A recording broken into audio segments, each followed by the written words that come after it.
Spit to the beat. Podcast. It's all about inside the music industry. Nobody do it better.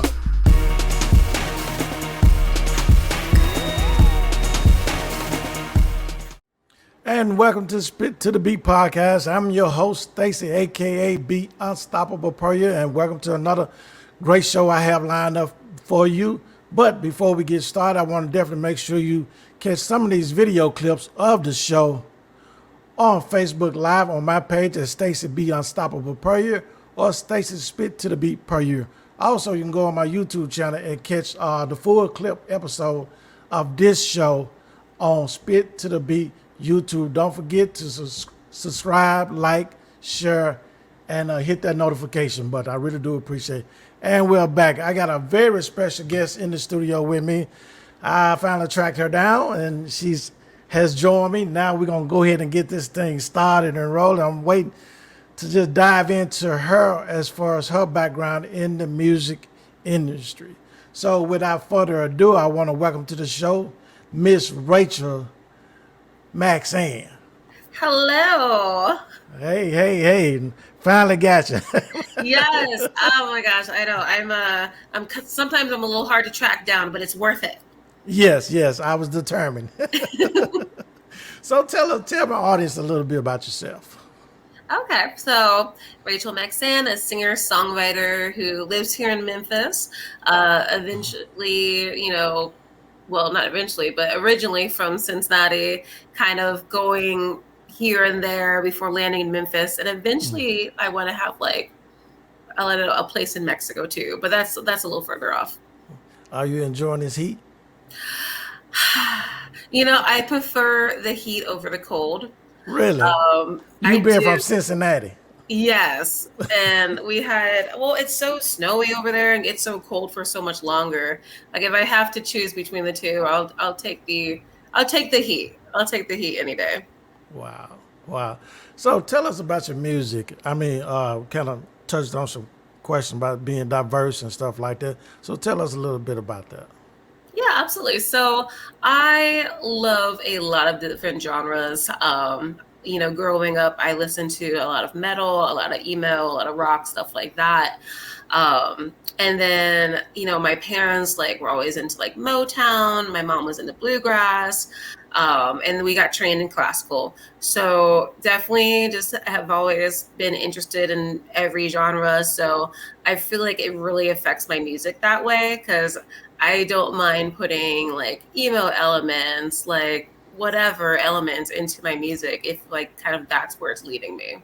So that's kind of where the genre bending comes in with just me liking everything and not being exclusive to any type of music. Good. I was going to ask you about that because I know the other thing that you like the folklore and vintage type music. What is that about? The vintage. So vintage indie rock. I actually coined both those terms. Okay. Because I was trying to find something that really described it. And folk is close and rock is close, but really when I say vintage indie rock, I have a very indie rock feel to my songs, but it has some of those kind of doo-wop beats here and there. So it's kind of the indie music, if you imagine if it was from the 50s era, and kind of mixed in with that modern indie rock element as well. As far as the postmodern folklore, I feel pretty much all of my songs have some type of storytelling element to them. Okay. And when you think about folk music, most of the time people have this image of Bob Dylan or even much even older folk music, but mine's a little more on the modern side. Especially since we had access to all these, one amazing instrumentalist here in Memphis, but also I have a great producer who can pull out really cool, almost digital sounding parts of the song. So it definitely is heavily based in folk, but it has a little more in the present as well. Cool. Tell me about your performance as far as when you're out there performing, even here around in the city of Memphis. How has in Memphis as well as outside of Memphis your performance and people receive your music? It's been a really great reception here in Memphis, especially. Um, I think, you know, a lot of living in Memphis has shaped like almost like a final form, almost like a Pokemon form of my type of music where I'm like, okay, like I want to have more soul and blues in it now. But as far as the performance goes, they tend to be very intimate, especially when I'm playing by myself, because either I'm playing a solo, just me and my guitar, or I'm doing like with maybe a duo, maybe a trio, violinist and cello player, or I have a full band. So guitars and bass and drums and whatnot. So I kind of, depending on the setting, it can go from a very fun, dancey party vibe to like a listening room, like let me spill out all my feelings to you kind of vibe. I love it. I love it. So you set your own vibe. That's good. A lot of artists, I guess, when you get on stage, you just got to feel the vibe of the crowd, and then you got to move into that energy. And I think that, Exactly. yeah, I think that will get you flowing real good. So when you came to Memphis, how old were you, and what did the Memphis music do to you? As far as did it change you a little bit as far as your music ideology or what? So I actually moved to Memphis in 2020, which Okay. was a crazy time to move for obvious reasons. But I wanted to try something different. I kind of wanted to like lay low somewhere a little bit, kind of wait out the pandemic. And I feel like the influence on me, especially, is the idea that there is a lot of Black folk artists. And not that I like thought I was per se the only one, but I just didn't realize that they had big followings and they had like actually a lot of people backing them. So it really inspired and encouraged me to explore that more. And again, kind of really delve into the folk side of my music. Like I've always like written folky music, but it definitely, yeah, it definitely pushed it another step. And then of course there is like a blues element and a rock element here in Memphis. That's undeniable. Seen a lot of great shows since I've been here, and it's just a really great music city. So it's hard not to be inspired by, the people around me, whether it be my friends or like who are a lot of musicians, or just going down Beale Street, or just like I said, catching a show here in Memphis. Like it's all very inspirational to me. Great, great. Hold on for a second, Rachel. We're going to take a quick PR break and be right back. Okay. Cool. Hey, this is Stacy, aka Beat Unstoppable Per You with Spit to the Beat podcast.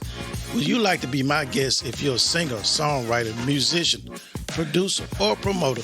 Give me a call at 901-341-6777 or email me at myguest@spittothebeat.com.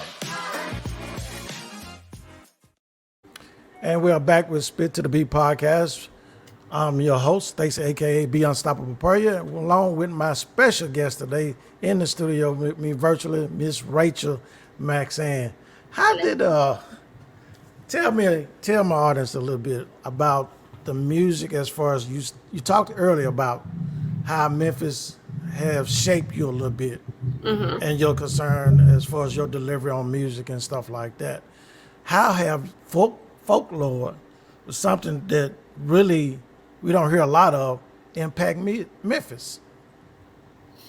That's a good question. It's I feel kind of like like it's a reverse thing. Yeah. right. Yeah, you reverse Uno'd me.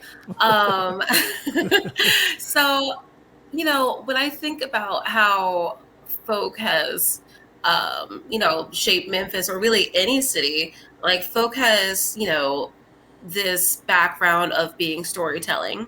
It's the music of the people for the people. Thus, the whole name folk music. So of course, Memphis has a lot of history to it, a lot of stories to be told. And I think the way that folk music helps influence Memphis is just being able to tell that story. Being able to, have those protest songs, have that, kind of almost country-ish element, because, at the end of the day, much like I think almost any other type of music, like folk is originally from Black people. Like we Hmm. brought over the banjos, we kind of had that country influence. So, Right. um, I think Memphis being able to embrace folk as its own is really important, because we, as a city, I think tend to be trendsetters. Like we're a music city for a reason. Is there any artists that have you worked here in Memphis? I mean, since your time being here since 2020, have you worked with, collaborated with as far as bringing that both of those sounds together? Right. So I have an amazing producer named Doug. He works over this workshop. It's a very really really cool, a very self-made you know studio, and he has really helped me like bring a lot of my ideas to life, because I might not ever be able to get a whole symphony behind me. But his computer thingies can, and I'm like, oh, fantastic. Luckily I do have a fantastic cellist and a violinist on hand, but um, yeah, there's definitely been some great collaborations, especially the violinist is also my best friend, Alice Hazen. She's absolutely amazing, plays the fiddle like none other, and studied like folk music and, fiddling tunes and whatnot. So as we started to play together, I did notice, I'm like, oh, okay, like this is getting even more folky, because, the violin just adds that element to it, that, Yes. that fiddling. And outside of that, I've been lucky to be inspired by some Memphis-based folk artists, Valerie June being one of them. I joined her for a portion of her Moon and Stars tour. Was that last year? Wow, like last year. Um, and even though we haven't been able to like write songs together yet or anything like that, just being able to see how people welcome her, to see the types of music she does that is so beautiful and so meaningful. um it really did inspire me again, and it was, it just worked out really well. She was from Memphis, so I was like, oh yeah, you can do this, I can do this, yeah. Yeah, yeah. So that goes right into my next question. How's your songwriting process? How do they go about when you hit in the Mhm. studio or at home? You're chilling, you're drinking on some wine maybe or whatever. Get feeling the vibe. So how did that process go?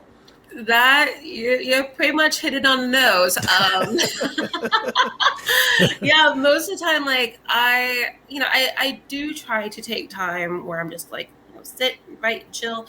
But more often than not, it gets kind of inspired in that moment. Maybe, like I said, I've had a good glass of wine and able to chill out, and I'm thinking something's been on my heart. And then it usually comes out within the day, if not maybe 2 days.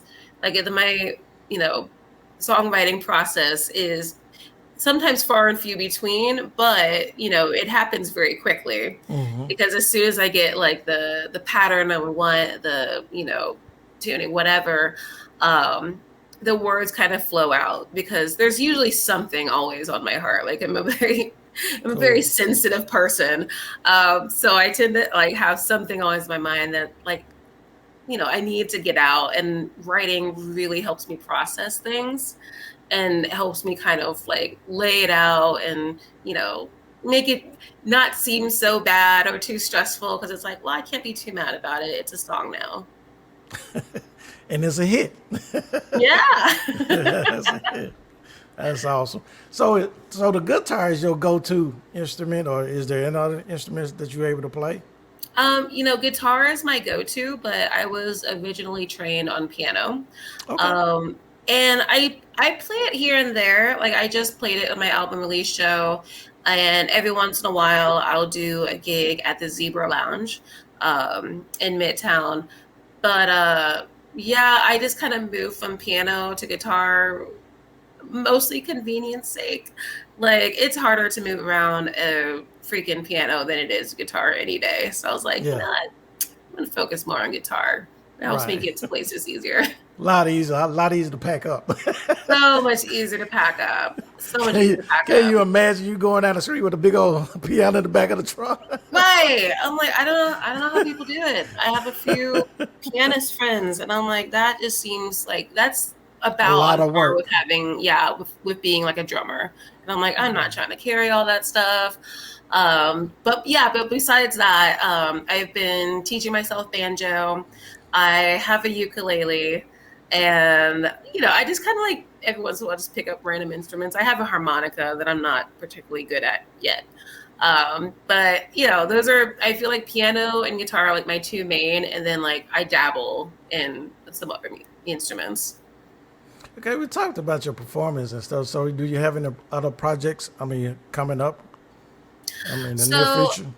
as far as projects go, actually, I have a song that I wrote recently that I plan on recording.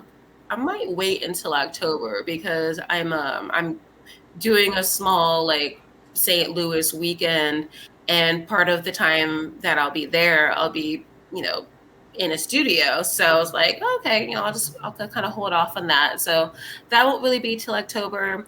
Until then, I'm still writing. I've been thinking about like a song I might want to cover, just like as put out as a single, and yeah, and then of course, like I mentioned my producer earlier. He also writes songs, so I told him like as soon as we get this album done, like we should focus on some of your stuff, and I love to put lyrics to it because he writes yeah, he writes these beautiful flowing arrangements, and then just we'll sit in the studio like with the wine and hanging out, and I'll be like, let me see if I can figure out some words to this. So yeah, so that would probably be mostly what I'm doing as far as new projects.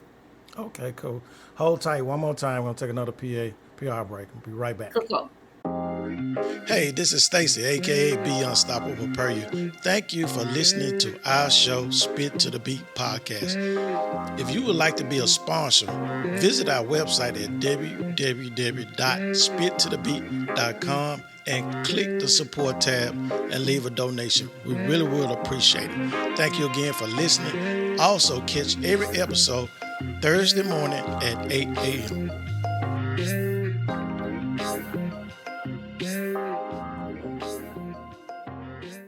All right, all right. Look, let's talk about that album you just done, you Hmm. produced. What's the songs on there? How many tracks you got on there? So it is 11 tracks, Okay. which it just kind of worked out that way. And I don't know, I wanted it to be an odd number. Um, don't ask me why, I just wanted it to be an odd number. Yeah, normally And it'd be like 12 or something like that. Most so what is people. it? So normally it'd be like 12 or maybe 10 Yeah, for like most people. 10 or 12. Like Yeah. I know there's not too many uh albums out there that have 11. Not that I know of anyways. They Yeah. tend to run toward even numbers, but I was like, I'm gonna make it odd. Uh Something different. Oh wow. yeah, So something different what's the about it. name? So what's the name of some of the songs? So the album itself is called Black Fae, and then there's a song It's called already released, right?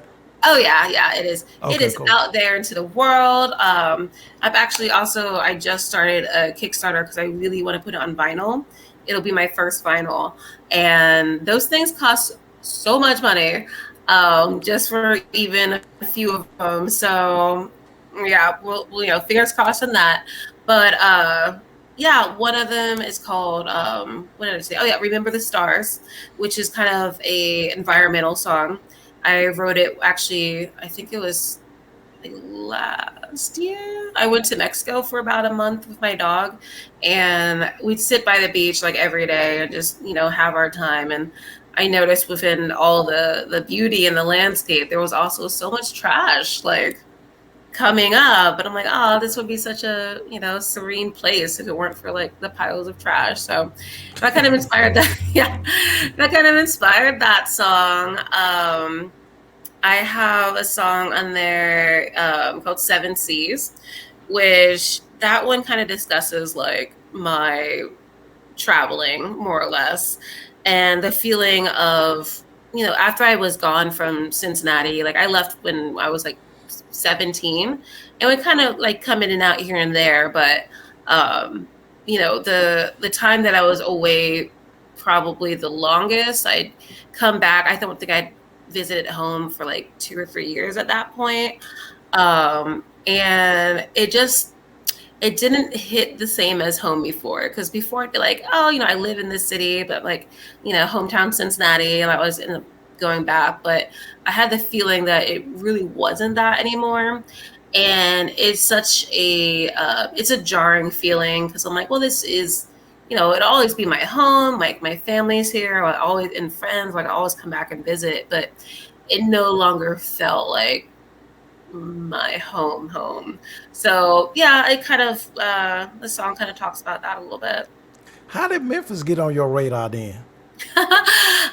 So I was actually on a tour in 2019. I did a solo tour, and Memphis was one of the cities that I had picked out, because I'd never really been there. I knew it was a music city, and I was, of course, doing the Cincinnati to Nashville to Memphis to, I can't even tell you all the stops now, Louisville, in Atlanta. There was a bunch of places on the tour, but I just really fell in love with Memphis. I fell in love with the people.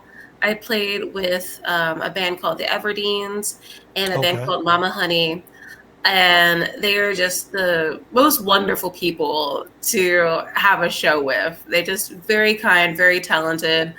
And, I intentionally had like a day off in Memphis. I went to Midtown and Sun Studio and Stax, and just had like, a little mini adventure of just hanging out in Memphis. I'm like, this is such an awesome city.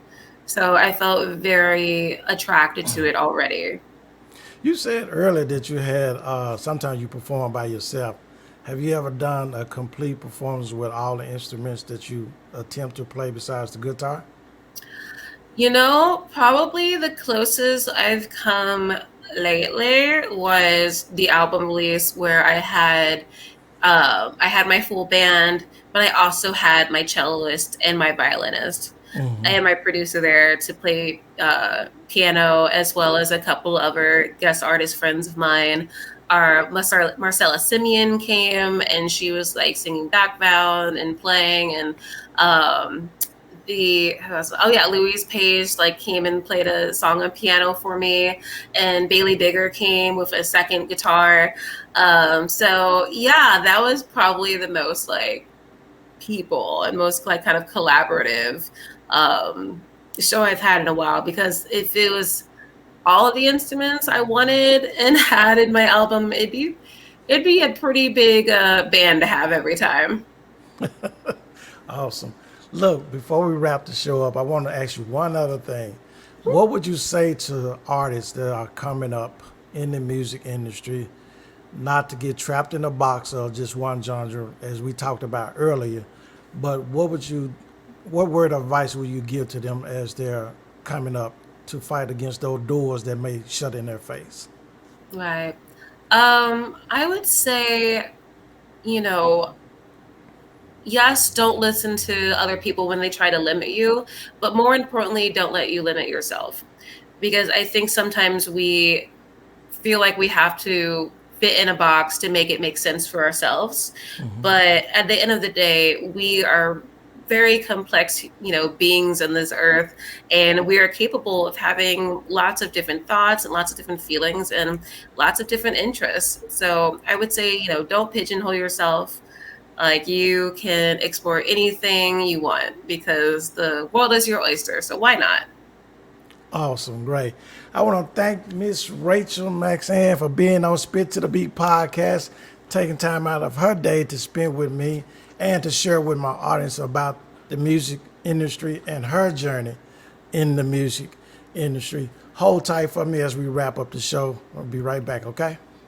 Cool.